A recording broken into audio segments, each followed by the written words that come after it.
What's up, y'all? This is Essence China of Rare Essence Academy, and today we're going to be talking about how to increase speed as a stylist.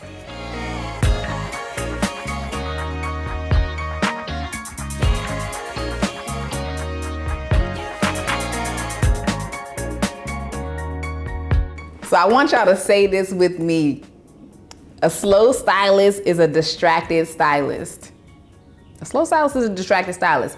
So many times when stylists find themselves like taking too long on a hairstyle, a lot of times it has to do with some level of distraction. It could be a mental distraction. It could be you talking too much, you know? Like I'm a type of person, as I did hair, I talk with my hands, right? And so I found that sometimes when I get deeper conversation, I'm over here like, girl, and you have to stop on the hair and start talking.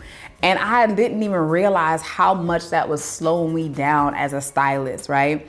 And so again, a slow stylist is a distracted stylist. What's distracting you from getting the work done, being more efficient? Could it be the TV that you're more focused on to where you're not really paying attention to what you're doing in the client's head? Because many times as stylists, we can work like on autopilot, right? We're going through the motion of doing a braid or doing a twist, and it's super easy, right? But at the same time, if we're distracted by doing something else or mentally distracted, it slows us up. And so I want you all to be mindful about the levels of distraction you may have in your salon that keep you and prevent you from increasing your speed. Now, let's talk about this. Why is increasing your speed even important?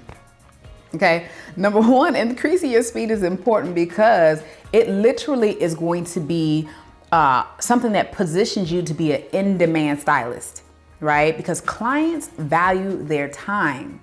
So if they know that they can get in and get out, they're gonna value you even more. But if they know, oh my gosh, like she just be taking forever, you know, like they may be silently looking for a whole nother stylist. And so we have to remember that that's what's gonna put more value on us, is that we become more efficient. So again, a slow stylist is a distracted stylist. So you have to eliminate the distractions. So number two, think about this. The more you work on your technique, the more you master it, the more it just becomes autopilot to where you just moving, right? And so this has to do with you putting in more work with getting good at your skill set. I find sometimes the stylists, they just want to be able to just do things really quick. But many times when you're trying to increase your speed without increasing your skill set, it's a disaster, right?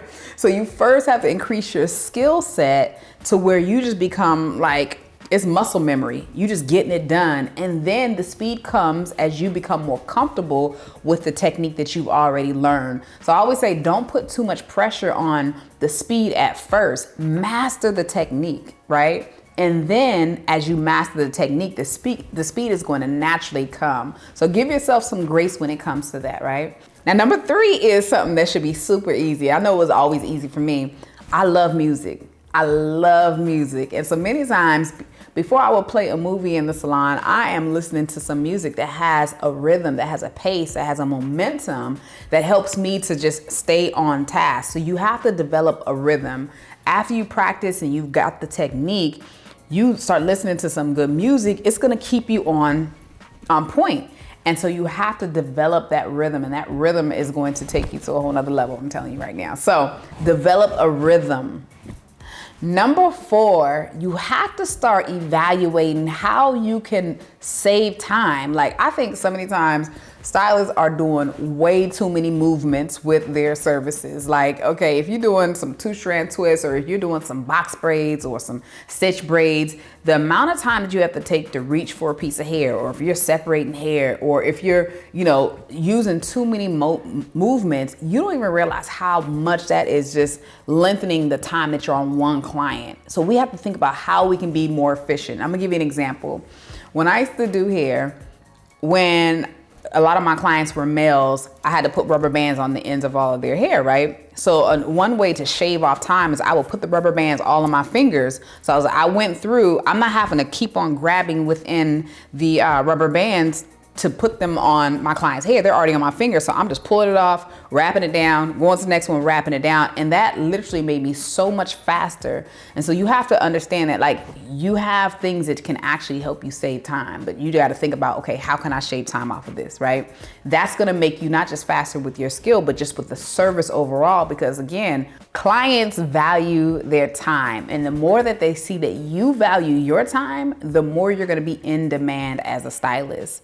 So that's why it's going to be something that you need to put on priority to get better with your speed, because it's literally going to help you attract more clients. And not just attract more clients, you're going to be able to take more clients within a day.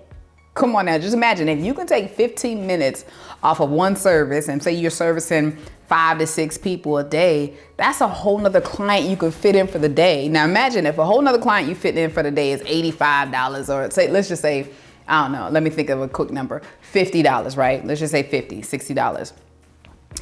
That one extra client a day is bringing you maybe 200 extra more dollars a week, which is almost $1,000 more dollars or $800 more dollars in the month. What could that do? So if you increase your speed, you're talking about making $500 to $1,000 more dollars a month. Like, come on now. So that's why it's important that you really, one, time yourself, you know what I mean? And see, where am I at with all of my services? If my average set of locks takes this long, my average set of box braids takes this long, then maybe you need to start putting yourself on a timer and looking at how long you're taking, and then say, okay, you know what? I want to improve this time by 20 minutes and work towards that. This is going to help you get to your goals, and not just your speed goals, but your income goals, right? So take these tips, apply them, and within 6 months, really look and evaluate how much you've been able to grow. All right, so to recap, y'all, we have to focus, right? We have to focus. Number 2, we have to practice. Number 3, we have to develop a rhythm. And 4, we need to time ourselves and just pay attention to what we're doing, and also understand that what movements or things that we're doing that is actually taking more time than it needs to be taken. So how we can find shortcuts within our services to expedite our services, right? So apply these principles. Make sure you like, comment, and share. Let me know what you're applying and how things are changing for you as a stylist and how you're growing. And also make sure that you put the notification on so you can hear when we drop a next video, because I will be back very soon. And remember, your business can only grow to the extent that you do as a person. So you must invest in yourself. So as you invest in yourself, you're gonna see exponential results. All right, y'all, I'm out. Peace.